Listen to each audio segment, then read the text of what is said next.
அன்பிற்கினிய உறவுகளுக்கு ஆனந்த வணக்கம். வாழ்க வளமுடன். அன்பு உறவுகளே, நாம் நம்ம சேனலில் பல்வேறு விதமான ஜோதிட ஆய்வுகள் வெளியிட்டிருக்கிறோம். குறிப்பாக அரச யோகங்களை பற்றி ஒருவர் எப்படி முதலமைச்சராகிறார், அதற்கான அரச யோக கிரகங்கள் எப்படியெல்லாம் இருக்கணும் அப்படின்னு நம்ம பல வீடியோக்கள் வெளியிட்டிருக்கிறோம். பல்வேறு விதமான ஜோதிட வீடியோக்கள் வெளியிட்டிருக்கிறோம். ஜாமக்கோல் பற்றிய விஷயங்களும் நிறைய நம்ம பேசியிருக்கிறோம். ஜாமக்கோலின் உண்மை நிகழ்வுகளை பற்றி, அது சொன்ன சம்பவங்களை பற்றி பேசியிருக்கிறோம். இன்றைக்கி நம்ம பார்க்க போகிறது ஒரு ஜாமக்கோல் ஆரூடம் சொன்ன உண்மை விஷயம். இப்போ ஜாமக்கோல் அப்படின்றது தெள்ளத் தெளிவாக உண்மையை அப்படியே பிரதிபலிக்கக்கூடிய ஒரு கண்ணாடி. நம்ம சுற்றி என்ன நடக்குது, என்ன நடந்துக்கிட்டு இருக்குது, என்ன நடக்க போகுது, நமக்கு முன்னாடி இருக்கிறவர் உண்மை சொல்கிறாரா, பொய் சொல்கிறாரா, அவர் நல்ல நோக்கத்தில் இருக்கிறாரா இல்லை தீய நோக்கத்தில் இருக்கிறாரா, இப்படி நமக்கு பக்கத்தில் நடக்கிறது, நம்மளை சுற்றி நடக்கிறது, இனிமேல் நடக்க போகிறது அப்படின்னு எதை வேணும்னாலும் நாம் ஜாமக்கோலின் மூலமாக அறிந்து கொள்ள முடியும். ஏன்னா கிரகங்கள் தானே இந்த பூமியில் உள்ள எல்லா இயக்கமும்.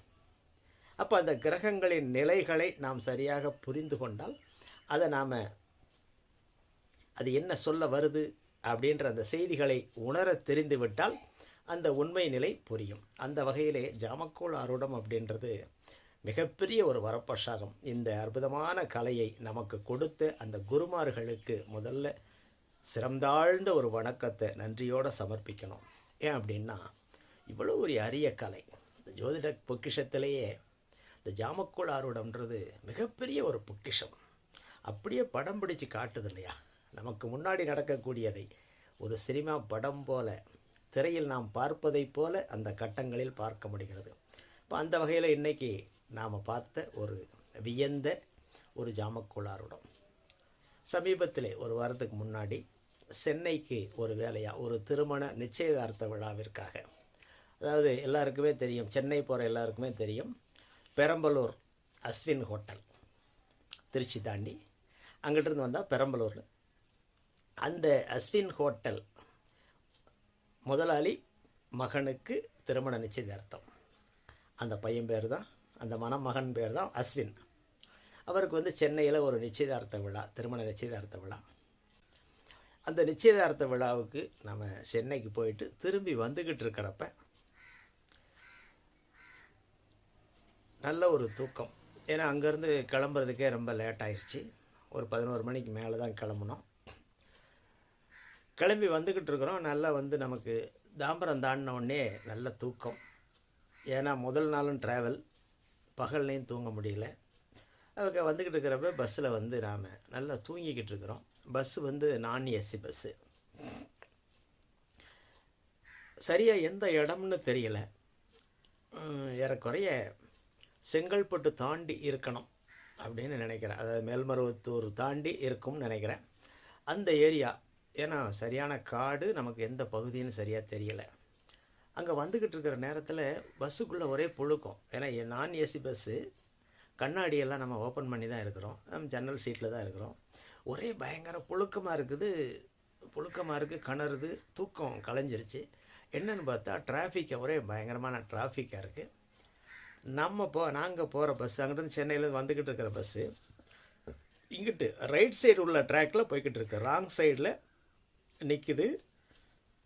ஒரே இந்த பக்கமும் நூற்றுக்கணக்கான வண்டிகள், பின்னாடியே நூற்றுக்கணக்கான வண்டி. 2 வேயிலையும், அந்த லெஃப்ட் சைடில் உள்ள 2 வேயிலையும் அப்படி தான் இருக்குது, ரைட் சைடில் இப்படி தான் இருக்குது. அதாவது என்ன சொல்கிறது, ஆமை மாதிரி நகர்ந்துக்கிட்டு இருக்குது. காற்றே வரல, எந்திரிச்சாச்சு. என்ன சம்பவம் நடக்குது? ஏன்னா திடீர்னு தூங்கி எந்திரிச்சு பார்க்குறோம், பஸ் என்ன ராங் ரூட்டில் போகுது. ஏன்னா வர்ற ரோட்டில் போய்கிட்டு இருக்கு, என்னன்னு தெரியலையே அப்படின்னு யார்கிட்ட கேட்குறது? அதனால் உடனே நம்ம புத்தி எங்கே போகும், உடனே மொபைல் எடுத்து சாஃப்ட்வேர் ஓப்பன் பண்ணி ஜாமக்கோலை போடுறோம். ஜாமக்கோலை போட்டு பார்த்த உடனே அந்த ஜாமக்கோலில் சில விஷயங்கள் காட்டுது. என்ன, ஏதோ விபத்து நடந்தது மாதிரி, ஒரு பிரச்சனை இருக்குது, விபத்து நடந்தது மாதிரி காட்டுது. அந்த ஜாமக்கோல் ஆரூடத்தை இப்போ நாம் அந்த சார்ட்டை பார்ப்போம். அந்த ஜாமக்கோல் பார்த்த நேரம் ஜூலை 8, 2025 இரவு 2:15, அதாவது பின்னிரவு 2 மணி 15 நிமிடம். இப்போ இந்த ஜாமக்கோள் என்ன சொல்லுது அப்படின்றத பார்ப்போம். இப்போ திரையில் அந்த சார்ட்டு தெரியுது. இப்போ பாருங்கள். இப்போ ஜாமக்கோள் அப்படின்றது எல்லாருக்குமே தெரியும். இப்போ ராசி கட்டம் எல்லாருக்கும் தெரியும். இப்போ ராசி கட்டம் அப்படின்றது உங்கள் எல்லாருக்குமே ஜாதகம் இருக்கும். அந்த ஜாதகத்தில் பார்த்துருப்போம். 12 கட்டங்கள் இருக்கும். அதில் ஒரு கட்டத்தில் லான்னு போட்டு லக்கணம் போட்டிருக்கும். 9 கோள்கள் மாந்தியோடு சேர்த்து, சிலருக்கு மாந்தி குறிச்சிருக்கும், சிலருக்கு மாந்தி குறிக்காமல் இருக்கும். 10 கிரகங்கள் அந்த 12 கட்டத்துக்குள்ளே இருக்கும். இது ராசி கட்டம். அப்போ இதே ராசி கட்டத்தில் அதற்கு வெளியே இருக்கு பாருங்க, அந்த வெளியில் இருக்கக்கூடிய கிரகங்கள் அதுதான் ஜாமக்கோள் கிரகங்கள்.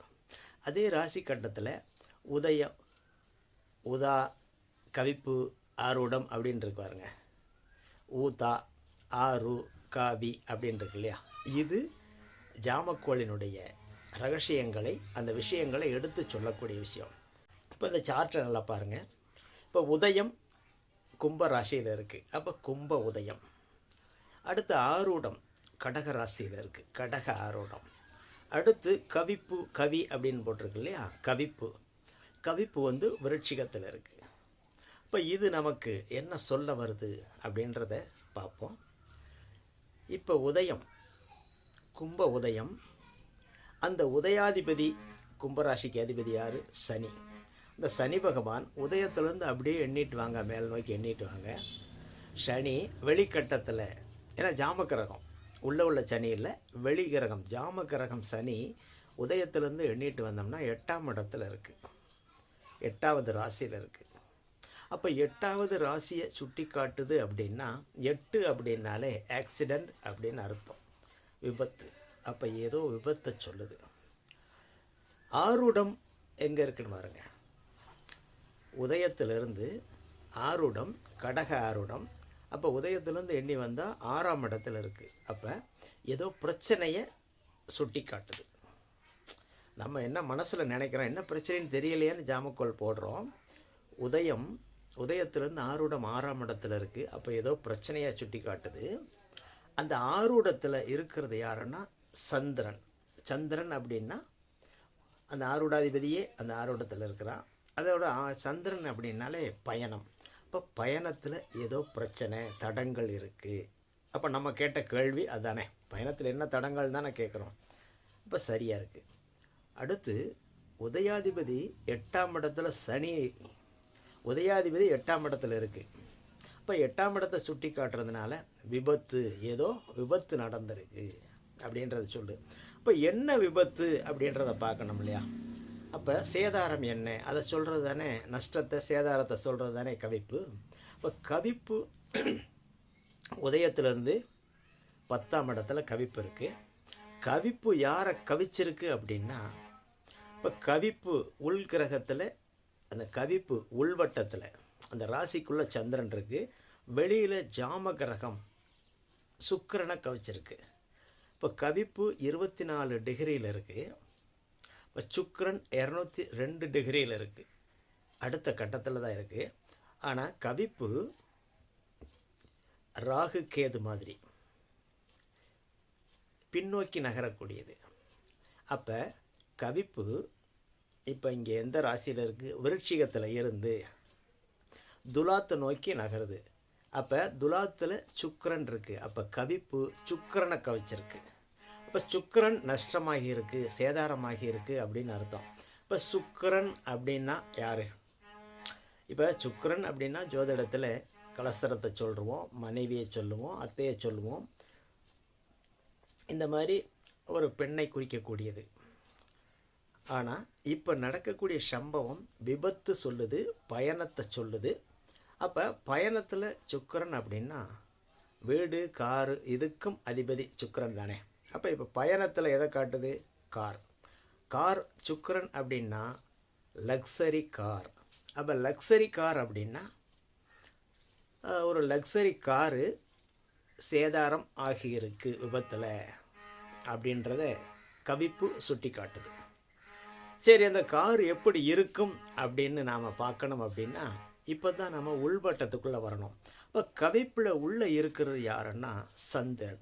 இப்போ சந்திரனுடைய நிறம் என்ன? அப்போ வெண்மை. அப்போ வெண்மை நிற காரு சேதாரம் ஆகியிருக்கு அப்படின்றத இந்த விபத்தின் மூலமாக ஒரு வெண்மை நிற கார் சேதாரமாகி இருக்கு அப்படின்றத கவிப்பு சுட்டி காட்டுது. இப்போ இதை நம்ம பார்த்துட்டோம். இதை நம்ம யார்கிட்ட கேட்குறது? ஒரே டிராஃபிக், இங்கிட்ட அங்கிட்ட நம்ம பஸ்ஸுக்குள்ளே இருக்கிறோம். சரி ரைட்டு, நம்ம பஸ் மூவ் ஆகட்டும் அப்படின்னு போய்கிட்டே இருந்து கொஞ்சம் அதுலேருந்து தூக்கமே வரல.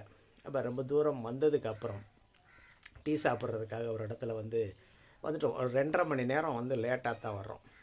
அடுத்து டீ சாப்பிட்றதுக்காக ஒரு டோல்கேட் பக்கத்தில் பஸ்ஸை நிறுத்தினாங்க. அந்த நம்ம பஸ் டிரைவர்கிட்ட போய் கேட்குறேன், அந்த சம்பவம் என்ன அப்படின்னு. ஆமாம் சார், ஒரு கார் ஆக்சிடெண்ட் ஆயிடுச்சு அப்படி. என்ன காருன்னா ஃபார்ச்சூன் கார் அப்படின்னாரு. அப்போ சுக்கரன் லக்ஸரி கார் அப்படின்றத கவிப்பு காட்டினது சரியாக இருக்கா? அது என்ன கலர் அப்படின்னு கேட்டால் வெள்ளை கலர் அப்படின்னு சொன்னார். அப்போ ஜாமக்கோள் எவ்வளவு துல்லிதமாக நடந்த சம்பவத்தை சொல்லி இருக்கிறது அப்படின்றத இங்கே பார்க்குறோம். இப்போ கவிப்பு கரெக்டாக சொல்லியிருக்கா? ஆரூடம் கரெக்டாக சொல்லியிருக்கா? உதயம் சரியாக அந்த உதயாதிபதி 8ல் நின்று உபத்தை காட்டியிருக்கா? இப்போ ஜாமக்கோள் ஆரூடம் எந்த ஒரு சம்பவத்திற்கும் எந்த ஒரு நிகழ்வுக்கும் நம்ம ஜாமக்கோள் ஆரூடம் பார்க்குறப்ப அது நடக்கக்கூடிய சம்பவத்தினுடைய எப்படி நடக்கப் போகுது அப்படின்ற அந்த லாப நஷ்டங்களை கரெக்டாக சொல்லும். அதனால் நாம் எந்த ஜாதகம் பார்த்தாலும் சரி, முதல்ல வந்த உடனேயே ஜாமக்கோள் பார்த்துட்டு தான் பார்க்குறது. ஏன்னா இதையும் அதையும் வச்சு இப்போ பர்த் சார்ட்டையும் ஜாமக்கோளையும் வச்சு பார்க்குறப்ப தான் நமக்கு துல்லிதமான பலன் கிடைக்கும். சரி ரைட்டு. இதுலேயேவும் இந்த சார்ட்டு என்ன சொல்லுதுன்னு பாருங்கள். அன்றைய கோச்சார கிரகங்களும் இதை சரியாக சொல்லுது பாருங்களேன். இப்போ உள்வட்டத்துக்கு பாருங்கள். இப்போ உள்வட்டத்தை பாருங்கள். உள்வட்டம்னா நம்ம ராசி கட்டம். இப்போ வெளி கிரகங்கள் ஜாம கிரகங்கள் அதை விட்டுருவோம். இப்போ உள் கிரகம் பார்ப்போம். உள்ளே லக்கணம் பாருங்களேன். லக்கணம் மேஷ லக்கணம். இப்போ 2ல் சுக்கிரன் இருக்குது, 3ஆம் இடத்துல குரு சூரியன் இருக்குது, 4ஆம் இடத்துல புதன் இருக்குது, 5ஆம் இடத்துல செவ்வாய் கேது இருக்குது, 8ஆம் இடத்துல சந்திரன் இருக்குது, 10ல் மாந்தி இருக்குது, 11ல் ராகு இருக்குது, 12ல் சனி இருக்குது. இதுதான் அந்த டைமில் உள்ள கோச்சார நிலை. சம்பவம் நடந்த நேரத்தில் உள்ள வானத்தில் இருக்கக்கூடிய கிரகங்களின் நிலை. இப்போ லக்கணம் அப்போ என்ன ஓடிக்கிட்டு இருந்தது அப்படின்னா மேஷ லக்கணம். அப்போ அந்த மேஷ லக்கணமும் என்ன சொல்லுது அப்படின்னா ராசி. அப்போ அந்த மேஷ லக்கணத்துக்கு 8ஆம் இடத்துல ராசி இருக்குது. விருச்சிக ராசி ஓடிக்கிட்டு இருக்கு. மேஷ லக்கணம் விருச்சிக ராசி, ஏன்னா சந்திரன் இருக்கிற இடம் ராசி. அப்போ லக்கணம் ராசி 8, 1 8. அப்போ அதுவும் ஒரு விபத்தை சுட்டி காட்டுதா? சரி ரைட்டு. அதே நேரத்தில் லக்னாதிபதியான செவ்வாயே 8ஆம் அதிபதியாகவும் இருக்கிறான். 1 8 தொடர்பு இருக்குதா? அப்போ ஏதோ ஒரு விபத்து. சரி ரைட்டு. அந்த செவ்வாயே 8ஆம் இடத்தையும் பார்க்கிறானா? அப்போ 8ஆம் இடத்தோடு சம்பவங்கள் தொடர்பு இருக்கா? சரி ரைட்டு. அப்போ அந்த 8ஆம் இடம் லக்னம் லக்னாதிபதி தொடர்பு இருக்குது. அப்போ விபத்து அப்படின்றது உறுதியாகுது. சரி, விபத்தில் நடந்த நஷ்டம் என்ன? யாருக்கு விபத்து அப்படின்னா, இப்போ 8ஆம் இடத்தில் இருக்கக்கூடிய சந்திரன் யாரை பார்க்குறான்? அப்போ 8ஆம் இடத்துலேருந்து லக்னத்துக்கு 2ல் இருக்கக்கூடிய சுக்கிரனை பார்க்குறான். அப்போ விபத்து, சுக்கிரனுக்கு விபத்து நடந்திருக்கு. அப்போ சுக்கிரன் காரு, லக்ஸரி காரு. இப்போ சந்திரன் நிறம் வெள்ளை. அப்போ வெள்ளை நிற காருக்கு விபத்து நடந்திருக்கு. ஏன்னா சுக்கிரனும் மறுபடி 8ஆம் இடத்தை பார்க்குறான்ல. சந்திரனும் சுக்கிரனும் சம சப்தமாக பார்வையில் இருக்கிறாங்களா? அப்போ என்ன நடந்திருக்கு? அப்போ 8ஆம் இடம் சந்திரன் வெள்ளை நிறத்தையும் சுட்டி காட்டுறான், அவன் சுக்கிரனையும் பார்க்குறான். அப்போ லக்ஸரி காரும் 8ஆம் இடத்துல அடிபட்டிருக்குது அப்படின்றத சந்திரன் சுக்கிரன் சம சப்தம பார்வை இதன் மூலமாக தெரியுது. இப்போ இங்கே இந்த பூமியில் இருக்கக்கூடிய எல்லா பொருட்களையும் அந்த கிரகங்களின் அலைகள் தான் இயக்கி கொண்டிருக்கின்றன அப்படின்றதான் தெரியுது. பூமியில் நடக்கக்கூடிய ஒவ்வொரு சம்பவங்களும் அந்த கிரக அலைகளின் சேர்க்கை அதை வைத்தே நிர்ணயிக்கப்படுகிறது அப்படின்றது தான் இந்த சம்பவமும் நமக்கு காட்டுது. அப்போ இந்த பூமியில் இருக்கக்கூடிய எல்லாவற்றையும் இயக்குவது இந்த கிரகங்களின் அலைவரிசைகள், அலைகள் அப்படின்றது இந்த சம்பவத்திலிருந்து நமக்கு தெரியுது. நன்றி உறவுகளே. மீண்டும் ஒரு ஜோதிட நிகழ்விலே சந்திப்போம். ஆச்சரியத்தையும் அதிசயத்தையும் சுட்டி காட்டுகின்ற ஒரு நிகழ்ச்சியிலே நாம் மீண்டும் இணைவோம். அதுவரை தொடர்ந்து இணைந்திருங்கள். நன்றி உறவுகளே. அன்பு உறவுகள் ஆனந்தமாக அனைவரும் வாழ்க.